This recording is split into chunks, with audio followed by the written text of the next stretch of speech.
All right, Melody, you want to know what's going on for Paladin? So we hit 100 during early access, and let's go through what our priorities are, how things have changed since last expansion, and what we're looking to do in bursts. If you've never played Paladin before, then we'll jump right in with a quick explanation of what your different abilities are going to do. So we have Fight or Flight. It's going to be our big burst that we use for our personal, increases damage by 25% for 8 GCDs or 9 GCDs if you're running a slower skill speed and no spells. But that's not going to happen for Paladin because we have spells that are not affected by skill speed. We have Imperador, which is the upgrade from Requiescat. Now it is ranged to go into your ranged combo, which is fantastic. It is an AoE as well, which is also a nice bonus, but in raids you're probably only going to be using it single target. We have our potions that are going to be used during your opener or a 2-minute window. If your team is bursting at 2 minutes and you have more buffs, then something like Bard would increase their quotas at 2 minutes. You'd also use it for your reopener at 6 or 9, 10, or 11, depending on how long the fight is and when you're doing your final burst. Our gap closers still have potency on them on Paladin, so we'll be using those in our burst window. You could also save them for emergencies if you know you're going to disengage in a fight. You can absolutely save Intervene for that. It's going to be a little potency loss, but if it gains you a GCD in the long run, it's a potency gain, right? So it's more damage. Circle of Scorn is going to be your dot. You're going to put that in your burst. You're going to use it on cooldown every 30 seconds, so it'll naturally, every other use will be in your burst. And same thing with Expiation, which is the upgrade from an earlier OGCD, but after 86, you're not going to worry about it. It's an AoE. But if you were wondering, it is Spirits Within at a lower level, which you will obtain as you're going through the expansions. It is single target when it's first... holy heck, I can't find it. Expiation at 86. Where's Spirits Within? There it is at 30. I'm a fool. 270 potency. Single target, doesn't matter. TLDR, we have our buff. We have our magic buff. They go together. It deals damage when you activate your magic buff. We have our gap closers. We have our OGCD dot, and we have our OGCD AoE. It's just filler buttons to do damage. That's all, right? We have our 1, 2, 3, which is going to be your Fast Blade, your Riot Blade, and your Royal Authority. So if you're hearing me say 1, 2, 3, that's what we mean. You have your Holy Spirit, which is going to be your filler magic button when you don't have your other magic buttons to press. And after completing a combo, it does get buffed. That's where you see Divine Might potency of 470 over the 370. So it gets a decent damage burst. When we're in our magic combo, that is going to be Confiteor. This button will transform to Blades of Faith, Truth, and Valor. And then after that, we're actually going to get Requiescat to transform into a new button. And you're going to see that as an OGCD once we complete our Blade combo. That's going to go in burst 2. Goring Blade, that's now activated after using Fight or Flight. So you can't use it beforehand. And we'll have a duration. You can see here, it's going to grant us Goring Blade ready for 30 seconds. That's going to go in your burst 2. And then lastly, Atonement has changed to the Sepulture combo. So you're going to have Supplication and Sepulture. You can do other things in between and not break it. So that's fine. We'll show you here. So as you go into the opener, you'll still open with your pre-pull Holy Spirit. You could Voke on the pull if you want, if you're going to be pulling. We'll do our 1. We'll do our 2. We're going to Potion, do our 3. Here's where we go Fight or Flight into Confiteor. Start that combo. You get your OGCDs on cooldown, so Circle of Scorn, Expiation. And that's where our Imperator transformed. That goes in our burst 2. And then finally, you're going to see I have my buff set up at the top right, so you could follow along. Sepulture was the last GCD to go in that window. Now, you have two options when placing your last GCD inside of your burst window. It's either going to be Sepulture if you can help it, or Divine Might Holy Spirit. And Sepulture is the higher potency move by 10. So if you're going to choose something, you'd want to get Sepulture in there. However, if your options are to get either Atonement or Supplication, which is the first part or the second part of that combo, then you would choose to put in your Divine Might Holy Spirit. And the reason for that is because Divine Might Holy Spirit is more potency than either the first part of Atonement, basically. I mean, I'm just yapping. So now we've used our combo. Here's where you can see the Blade of Honor.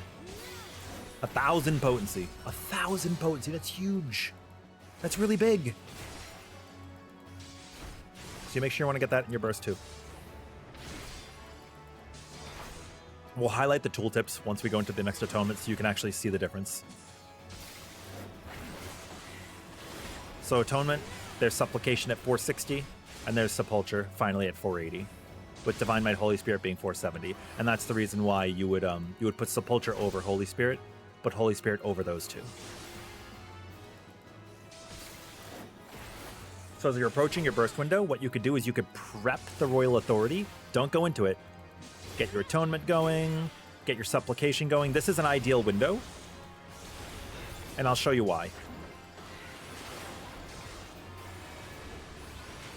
The reason this is an ideal window is because we are now going to get our Goring Blade.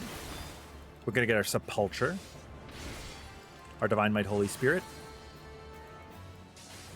and then we exit out with our Royal Authority. Like, in an ideal, like, it's not the most optimal window. Your most optimal window is to get Supplication and Sepulture. But if it doesn't happen, it doesn't happen, right? It's not the end of the world. The only things that have really changed if you played Paladin last expansion are that now you're going to want to try to get the end of your atonements in the window. It matters which ones go into your burst. Not a huge gain. It's a little bit of a gain, but it's not a huge gain, right? But that's pretty much all you're looking at, Melody. Does that make sense? And for anybody else who's watching at home, I hope this has helped you have a little bit of a look into Paladin. It's a pretty fun class. I think it's pretty cool. Also think it needs a little bit of love in terms of potency. Its damage is a little swingy, but it does have passage of arms, I guess, and cover if you're going to make use of that. So right here, like, I could have not prepped Royal Authority, and I could have gotten ready with other windows. It doesn't really matter. It doesn't really matter. Like, is it going to make or break your parse? Not really. But you should get Sepulture in your buffs if you can, in raid buffs if you can. And that's Paladin. That's Paladin. When you're going into your burst window later, just make sure you're setting up your potions the same way you did before, you know?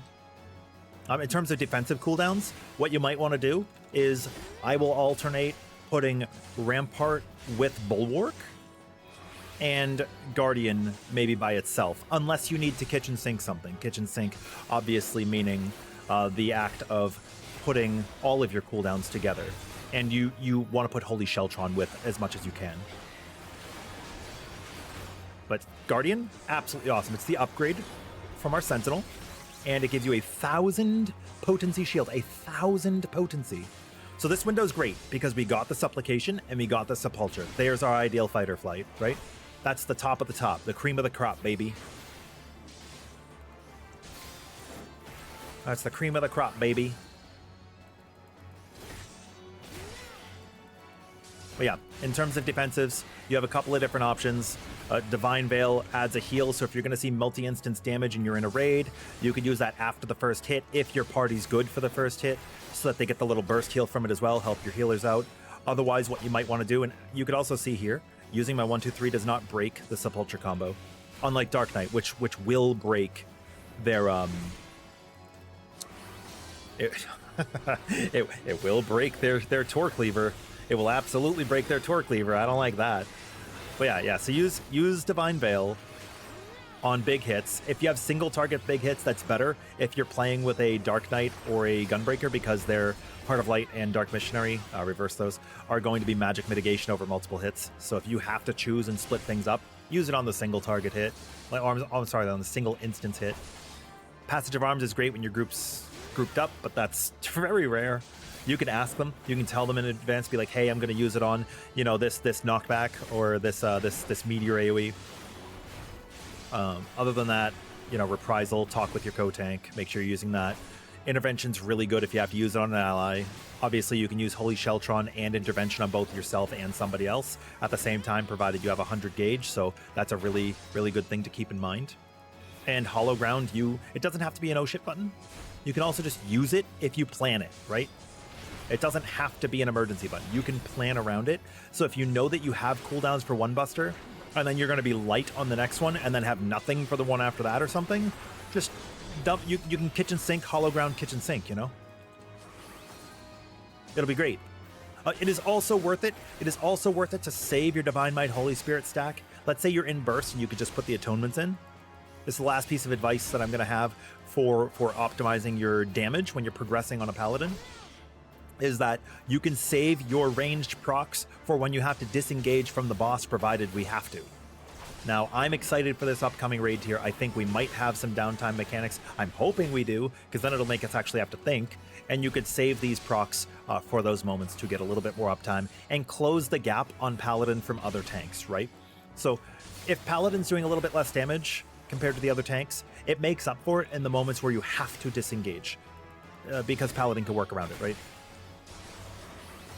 Because Paladin can work around it. And this is another one of our ideal windows, where we have Supplication and Sepulture and Divine Might Holy Spirit, right?